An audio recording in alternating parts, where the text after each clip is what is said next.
నమస్కారం అండి. నా పేరు సుధా. నేను చెన్నై పక్కన శ్రీపెరుమందు నుంచి వస్తున్నాను. మా టీవీ ప్రోగ్రామ్స్ చూడడం వల్ల ఇక్కడ నాకు ఆ ఆప్షన్ తెలిసి ఇక్కడ రావడం జరిగింది. నేను వచ్చి ఒబిసిటీ, తర్వాత నాకు బ్రీతింగ్ ప్రాబ్లం ఉంది, ప్లస్ మానసికంగా నేను చాలా ఇబ్బందులుగా పడుతున్నాను. ఇక్కడ వచ్చిన తర్వాత ఈ ఉప్పు లేని భోజనం ఇక్కడ వీళ్ళు చెప్పినట్లు పాటించడం వల్ల ఆ బ్రీతింగ్ ప్రాబ్లం అస్సలు లేదు. నాకు 5 డేస్లో నాకు రిజల్ట్ తెలిసింది. బాగా వెయిట్ కూడా 8 kgs లాస్ అయినాను.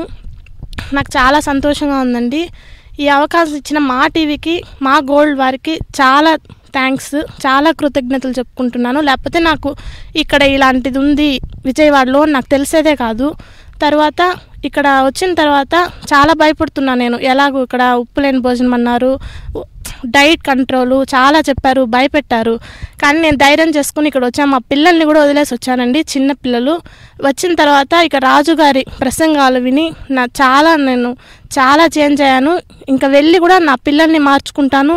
నేను లైఫ్ లాంగ్ ఇలాగే పాటిస్తాను. మా ఫ్యామిలీ ఫుల్గా హెల్తీగా ఉంటాం కంపల్సరీ. నాకు తెలిసింది ఇంకా హెల్తీగా ఉండొచ్చు మనం బతికున్నంత వరకు అని తెలుసుకున్నాను. మానసికంగా చాలా ఇబ్బంది పడుతున్నాను నేను. ఇక్కడ వచ్చి విశాల మేడం వల్ల, తర్వాత గౌతమి మేడం వల్ల నేను చాలా మానసికంగా ఉన్న ప్రాబ్లమ్స్ అన్నీ నాకు ఇప్పుడు రిలీజ్ అయిపోయాయి. నా మనసు చాలా ప్రశాంతంగా ఉంది. చాలా థ్యాంక్స్ అండి. మా గోల్డ్ వారికి చాలా థ్యాంక్స్ చెప్పుకుంటున్నాను నేను. ఎందుకంటే మా టీ ద్వారా ఇక్కడ రాగలిగాను. ఏదో తెలుగు తెలిసిన దానివల్ల కూడా రాగలిగాను. మేము తమిళనాడులో ఉంటాము. చాలా థ్యాంక్స్. అలాగే ఇక్కడ సిబ్బంది అసలు మనల్ని చిన్న పిల్లల్లాగా ట్రీట్ చేస్తున్నారండి. చాలా బాగా చూసుకుంటున్నారు. అందరికీ చాలా థ్యాంక్స్ అండి. నాకు ఇక్కడ నుంచి వెళ్ళాలంటే మనసే రావడం లేదు, ఇక్కడే ఉండాలనిపిస్తుంది. ఇక్కడ నుంచి వెళ్ళడానికి కూడా చాలా బాధగా ఉంది. కానీ మా ఫ్యామిలీని, ఇంకా నా చుట్టుపక్కల ఉన్న వాళ్ళందరికీ దీని గురించి తెలియజేయడానికి నేను ఇక్కడ నుంచి వెళ్ళి నేను ట్రై చేస్తానండి. అందరినీ మార్చడానికి ట్రై చేస్తాను.